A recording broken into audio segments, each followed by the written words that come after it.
Hi, Stewart. Can you hear me? Yeah, I got you. Awesome. Looking good in the plaid. Hey, how about that? Haley, we're good whenever you are. And Stuart, just do your best to look into. All right. We would like to welcome Stewart Cink, our 2021 winner of the RBC Heritage. This is your 8th PGA Tour career victory, 2nd of the season, and 3rd here at the RBC. You've discussed how you've approached this week differently with great gratitude, and it's been enjoyable with Reagan as your caddy. With so many pinch me moments. Can you just talk about how this victory is different and resonates differently from past wins? Well, they all feel unique, but really it's nothing different that we did this week. We didn't really approach anything differently. This is what we've been doing. And it's just that this week I threw some really good execution in there, and our game plan was solid. This course just demands so much discipline, and I was able to, we were able to just stay committed and really just, it's more than just being committed. It's believing that the game plan is there for a reason, and we stayed with it. And it was just a really good, solid week all the way through. It was pretty spectacular the first 2 days, just like couldn't do no wrong. And then, the weekend was just, it was just a bunch of solid hitting, nothing exciting, but enough. And just the best thing here this week to make it more special or differently special than other tournaments was the fact that it happened at my age, and with Reagan caddying, and Connor and his fiance and Lisa were all here. Several of my friends came down just to be here for this, and to have a posse like that waiting at the end to celebrate with is just it's just an experience that you just don't get to have in your life that often, and I'm very fortunate to be one of the people that got to experience that. And with that, we will open up with questions to the media. We're going to start it off with Cameron Morfitt with the PGAtour.com. Cameron? Yeah, hey Stuart, nice going, congratulations. Thanks. I was talking to Kevin Streelman a little bit about how in golf sometimes when things in your life are really, really lining up nicely and you feel very at peace and content and a lot of gratitude and joy, that it somehow sort of translates into the golf. To what extent is that happening with you right now, and to what extent does that explain this run that you're on at 47? It's a big part of it for sure, and certainly I believe that Kevin Streelman's right when he says that about having peace and joy in your life leads to a more peaceful and joyful golfer, and that leads to better scores. But it's the thing about me and my family with the peace and joy we experience. It's not something that just we wait for the circumstances to line up like the planets or some signs or tea leaves or something. We install our own peace and joy because of our faith in Jesus Christ, basically, and that is the number one tenet of my life, and it enables me to feel peaceful and joyful even when the golf ball is not agreeing with my club face and not going in the hole. I don't seek peace and joy out of golf because I know I can never depend on it to fully sustain that kind of peace and joy that I'm looking for, and it's too low of a target. And so the joy and peace I feel on the golf course is it's something that stems from something far different than golf, and golf happens to benefit from it, but golf is not the end goal for me. I love playing and winning, and having a week like this is just amazing, but the peace and joy that we experience and it's available to everybody is something that you don't have to wait for the circumstances, the worm to turn, so to speak. It's there, and that's what we choose to go for. All right, thank you. You got it. Next question will go over to Shane Ryan with Golf Digest. Stuart, this may be really poorly timed after what you just said about religion and peace, but I have a quote here from Harold Varner that I'd like to read to you. He was asked about you today, and he said, he's old and he's kicking everyone's ass. And I wanted to throw that at you and ask, does that basically sum up your week in some ways? Yeah, I don't think that I don't think that if you're a follower of Christ that you can't say you've kicked ass. I think I kicked ass this week, and it was fun. And I just, there's so many good golfers on the PGA Tour, and I felt like coming into this week after Augusta, I had a really good, solid week in Augusta, except I played more like I did on the weekend here, all 4 days there. And the only difference was that I just sprinkled in some really great golf on Thursday and Friday here, and I distanced myself out from everybody.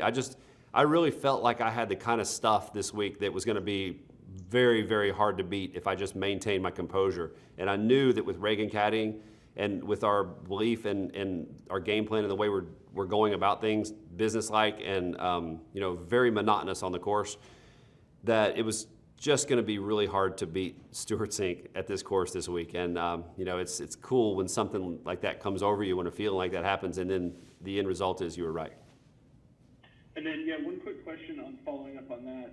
We spoke yesterday about the idea of maybe you want to avoid a defensive mindset even when you're, leading by 5 strokes. But in a way, it felt like today was kind of a defensive masterpiece in some ways. Like you weren't really, going out and shooting 63 again. But was there a sense that maybe defense was the best play?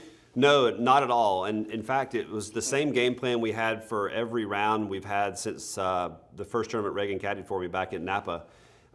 We don't choose defense or aggression. We don't like those kind of terms very much. We choose the right shot on the hole. And there's some holes that say this is a red light, and there's some holes that say this is a green light. And we do a good job, I think, of identifying where those are, and we play to those.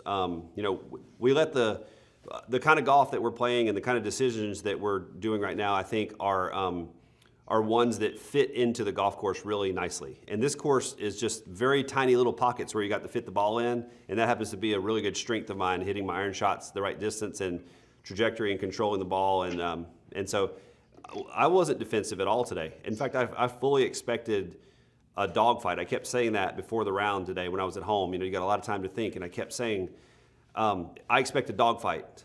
We are built for a dogfight is what our kind of motto was today. Let's have a dogfight. I almost expected it. So while it didn't turn into a close dogfight, I felt like me and the golf course were in a pretty big dogfight today. And I don't think I really won because I shot 1 under par, but I was pleased with the way I was able to control my emotions and stick to the game plan and really just it was a ball striking week for me that was going to be hard to beat.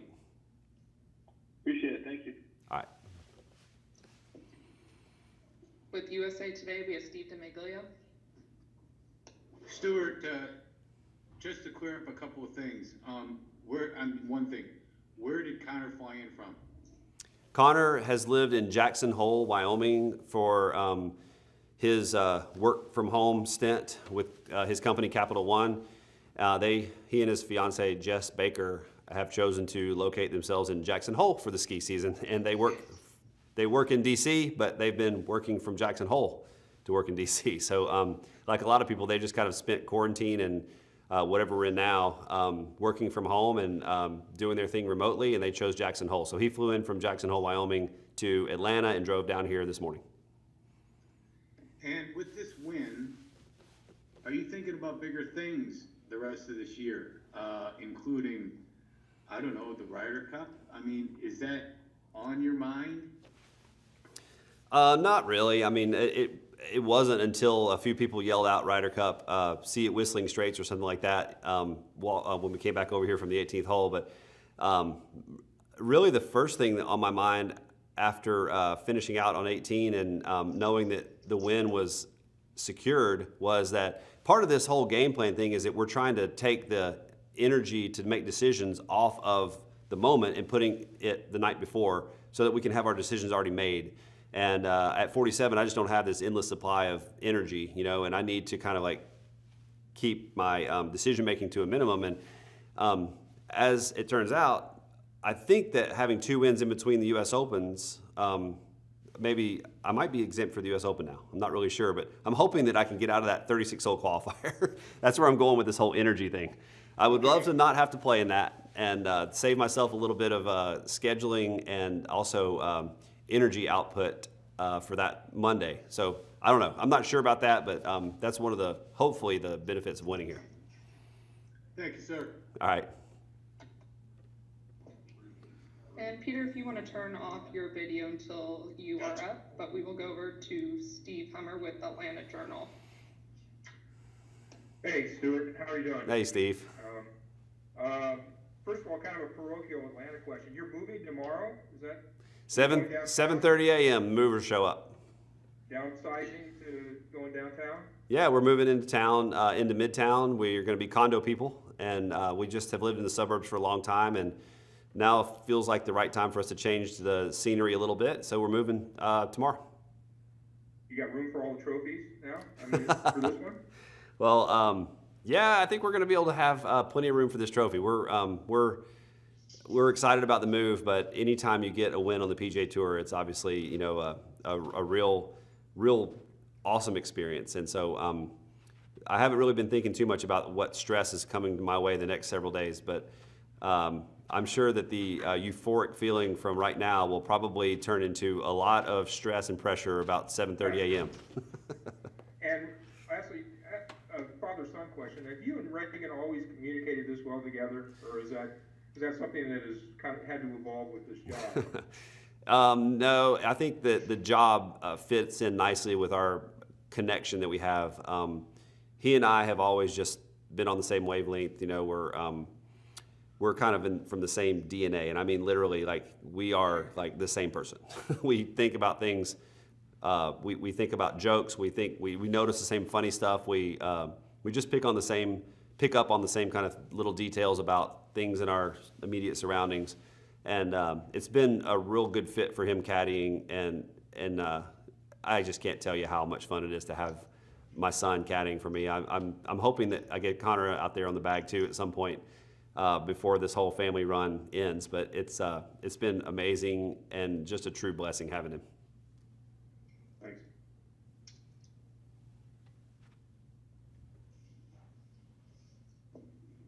All right, now we'll go over to Michael Bamberger with golf.com. Thank you very much.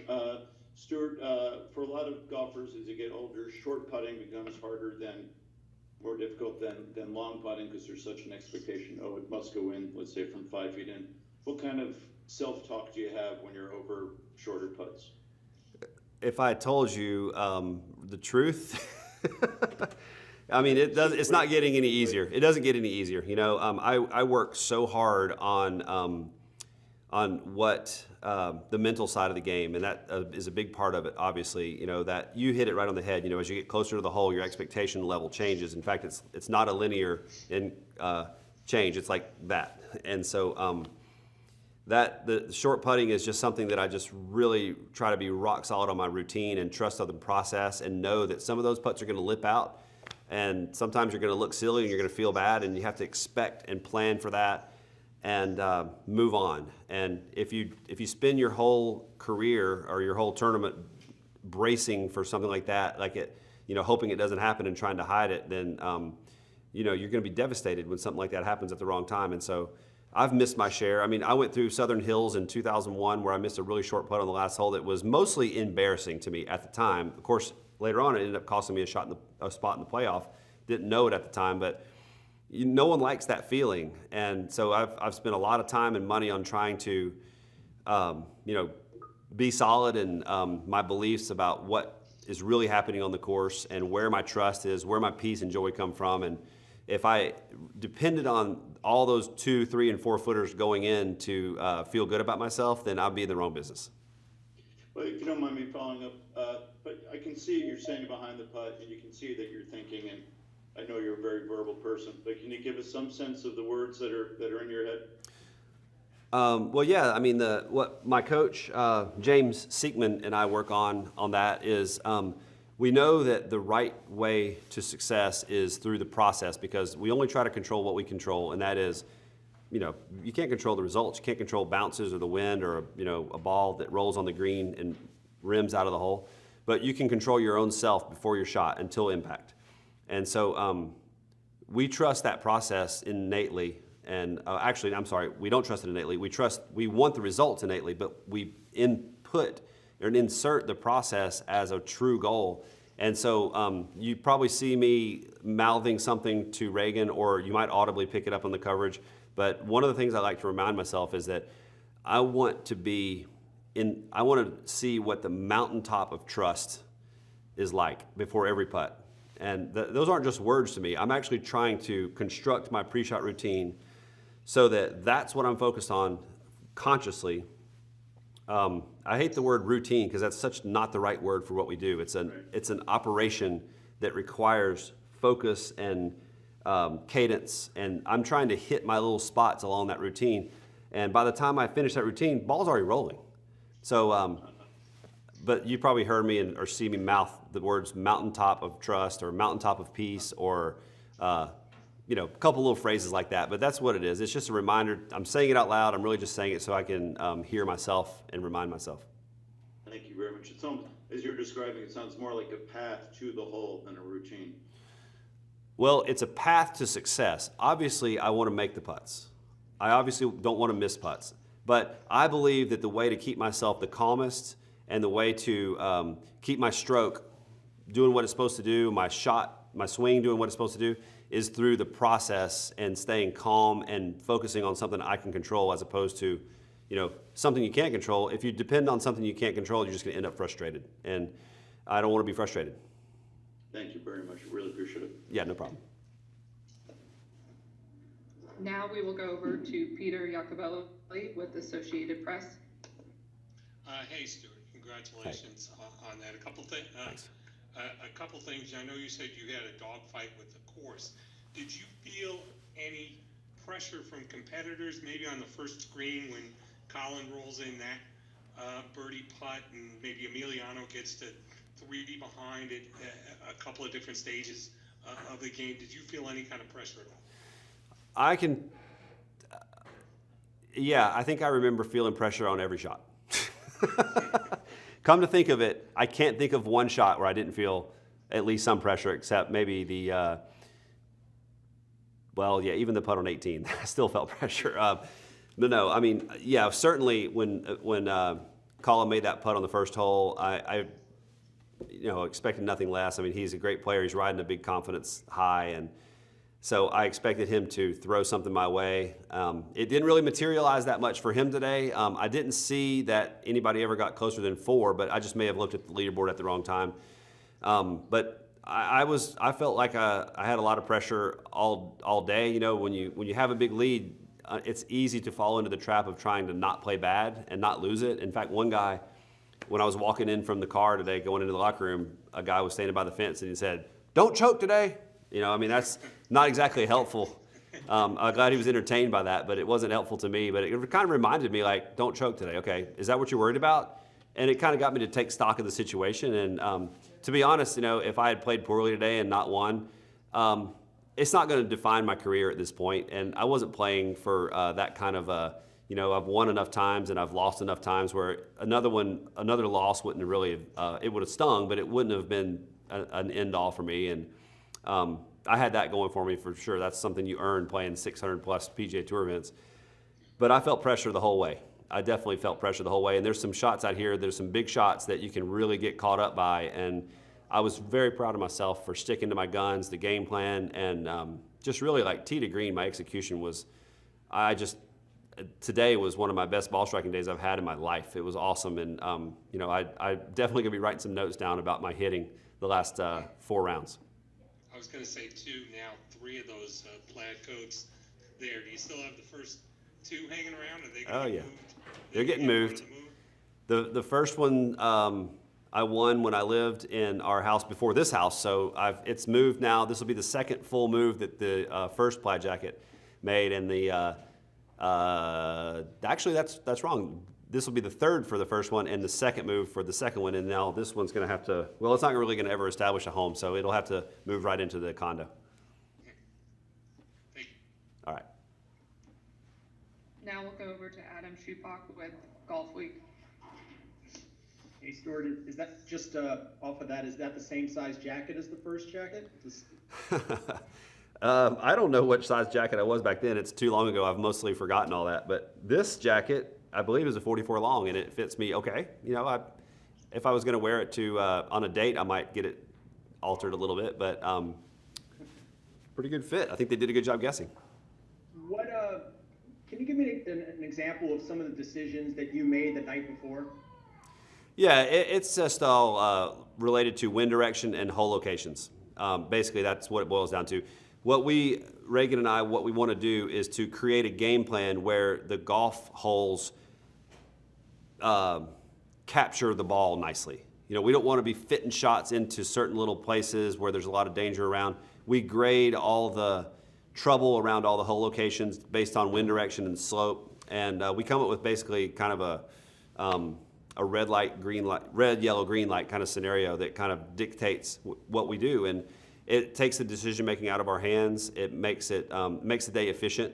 And it's just something nice to be able to rely on, that where the decision's already made by the system, and I don't have to be under the pressure to try to make the decision when I'm feeling a lot of duress. You know, my heart rate's up, my adrenaline is through the roof. I hit an 8-iron like 180 into the wind on number 17, and that's not normally me. So, but the decision's already made, and it just kind of keeps that part of it from interfering with what you want to do. And I've seen tournaments lost. I've lost tournaments myself because I made a poor decision in a heightened moment. And with this system that we have going, we don't have to make a lot of adjustments, and the system takes care of itself. And so all we have to do, we're left with executing and then reading putts, because we're not going to put the ball in very many places where we shouldn't be.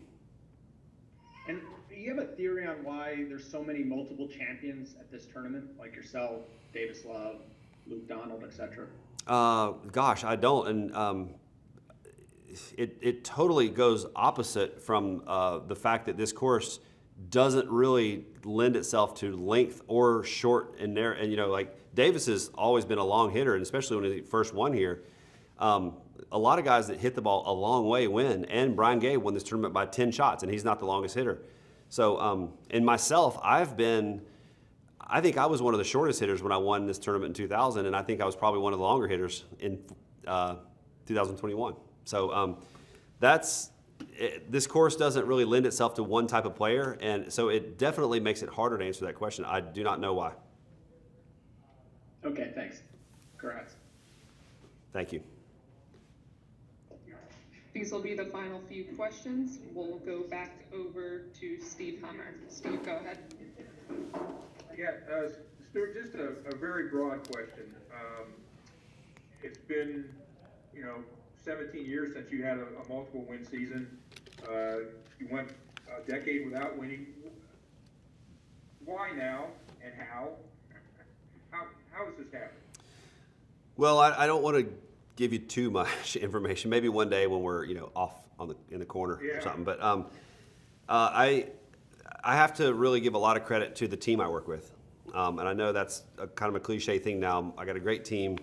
Cornell Dreesen, my fitness coach, has been instrumental in helping my body stay kind of young, and I've got plenty of flexibility and strength to be able to support what I'm trying to do with the golf club.